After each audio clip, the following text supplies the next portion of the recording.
Indonesia merupakan negara dengan sistem sanitasi terburuk ketiga di Asia Tenggara setelah Laos dan Myanmar. Menurut data status lingkungan hidup tahun 2002, tidak kurang dari 400.000 meter kubik per hari limbah rumah tangga dibuang langsung ke sungai dan tanah tanpa melalui pengolahan terlebih dahulu. Menurut UNICEF 2009, hampir 50% populasi penduduk negara berkembang tidak memperoleh fasilitas sanitasi yang layak dan tidak aman.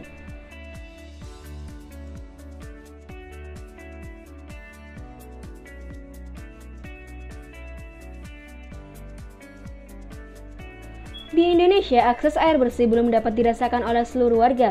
Berdasarkan data BPS pada tahun 2019, capaian akses air bersih di Indonesia saat ini mencapai 77,39%. Angka ini masih jauh di bawah target menjangkau sekitar 188 juta jiwa penduduk Indonesia. Air bersih dan sanitasi layak adalah kebutuhan dasar manusia. Salah satu poin dalam tujuan pembangunan berkelanjutan Sustainable Development Goals pada sektor lingkungan hidup adalah memastikan masyarakat mencapai akses universal air bersih dan sanitasi. Tentu saja data di atas masih jauh dengan target Sustainable Development Goals pada tahun 2030 yakni sebesar 100%.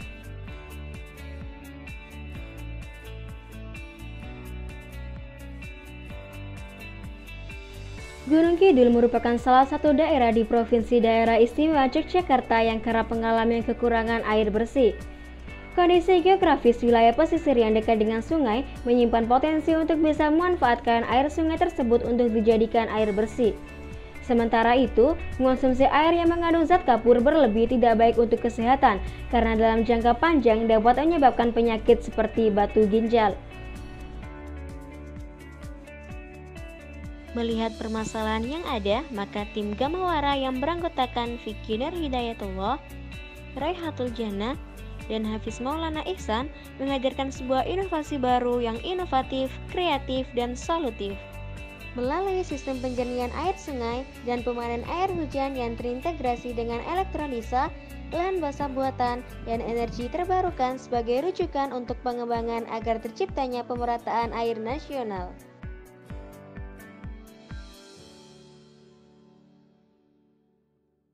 Reverse osmosis adalah prinsip penjernihan air. Reverse osmosis dipilih karena mampu mengolah air dari berbagai sumber dan tingkat produktivitasnya dapat disesuaikan. Awalnya terdapat dua konsentrasi air yang berbeda, dengan dipisahkan oleh membran semi-permeable. Pada osmosis alami, air mengalir dari konsentrasi rendah menuju ke konsentrasi yang lebih tinggi. Sedangkan pada prinsip reverse osmosis, diaplikasikannya gaya tekan air yang berkonsentrasi tinggi, sehingga air terdorong dan partikel yang tidak diinginkan akan tertahan pada membran, sehingga akan dihasilkan keluaran berupa air bersih.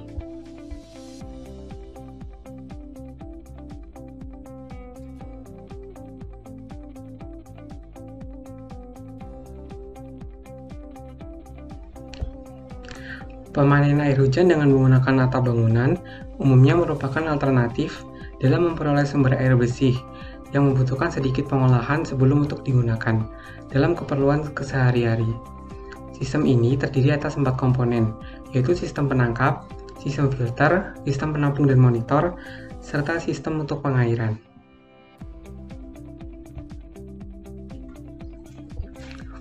Lahan basah buatan atau constructed wetlands merupakan sistem pengolahan limbah cair yang menirukan proses alam dalam memperbaiki kualitas air dengan menyisihkan polutan yang terkandung di dalam air limbah melalui proses fisik yang berupa penyaringan dan sedimentasi, proses biologi yang menggunakan pertumbuhan mikroba dan tanaman air, dan proses mekanik. Proses dinamis yang terjadi di dalam sistem ini melibatkan beberapa unsur, diantaranya adalah air, media filter atau substrat yang berupa pasir, kerikil, atau media filtrasi lainnya, kemudian ada tanaman air atau macrotype, litter yang berupa daun atau batang tanaman yang telah gugur, dan beragam mikroorganisme lainnya.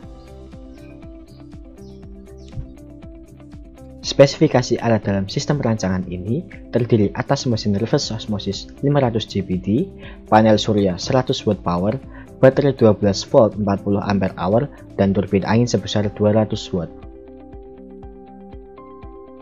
Sistem perancangan ini menggunakan energi sumber terbarukan sebagai energi utamanya. Awalnya, cahaya matahari dikonversi oleh panel surya sehingga dihasilkan energi listrik. Angin yang berhembus memutar turbin angin akan menghasilkan energi listrik pula. Kemudian, energi disimpan dalam baterai. Dan apabila energi yang dihasilkan tidak cukup, maka diesel siap membackup kebutuhan energi listrik, sehingga reverse osmosis dapat menghasilkan air setiap saat. Komponen energy management system terbagi menjadi 3, yaitu sensor, controller, dan aktuator. Digunakan sensor dengan jenis sensor level air dan sensor baterai. Lalu, controller berjenis Arduino Mega dengan algoritma fuzzy cognitive maps dan aktuator berjenis switch variable load. Awalnya, energy management system akan mengecek isi tangki. Apabila isi tangki kurang dari 20%, maka sistem reverse osmosis akan mulai memproduksi air. Lalu, panel surya dan turbin angin akan mensuplai kebutuhan energi listrik secara terus-menerus. Dan apabila daya pada baterai kurang dari 20%, maka diesel akan siap membackup kebutuhan listrik, sehingga reverse osmosis dapat menghasilkan air setiap waktu. Berikut ini merupakan cara kerja alat. Komponen pertama yaitu pada sistem pemandan air hujan. Air hujan jatuh dari atap ditampung melalui talang air dan dialirkan ke bak penampungan air. Komponen kedua yaitu unit pengolahan air limbah dengan menggunakan lahan basah buatan. Komponen ini terdiri dari air, media lolos air, tanaman air, dan mikroorganisme yang tumbuh di dalam lahan basah. Komponen ketiga yang digunakan pada alat yaitu sesuai dengan alur proses pengolahan air menggunakan mesin reverse osmosis. Air masukan akan dipompa memasuki mesin RO dan akan melewati membran penyaring. Sebelum melewati membran, air akan mendapatkan beberapa perlakuan, di antaranya adalah penyesuaian pH. Setelah melewati proses penyaringan, air akan dialirkan menuju bak penampungan. Selanjutnya, air akan melalui sistem elektrolisa untuk proses pengecekan kandungan air dan layak untuk dikonsumsi. Karena pada proses ini, alat akan mendapatkan parameter kelayakan air minum dan dilengkapi dengan sistem yang menghasilkan air dengan pH yang tinggi yang dapat dikonsumsi oleh masyarakat. Berikut ini merupakan tampilan gambar 3 dimensi. Rancangan sistem ini memiliki 3 keunggulan utama, yaitu efisiensi penggunaan daya karena energi manajemen sistem mampu memaksimalkan penggunaan energi. Lalu kedua, sistem ini ramah lingkungan karena berasal dari energi terbarukan. Dan yang ketiga, sistem ini mampu bersaing secara ekonomi karena mampu menekan harga air dibanding dengan harga normalnya.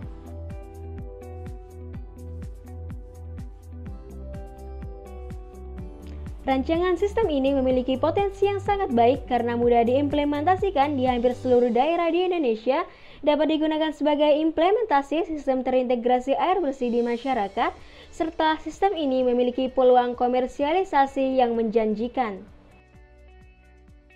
Terima kasih sudah menonton video ini. Thousand have lived without love, not one without water. Orang-orang dapat hidup tanpa cinta, namun tidak untuk air.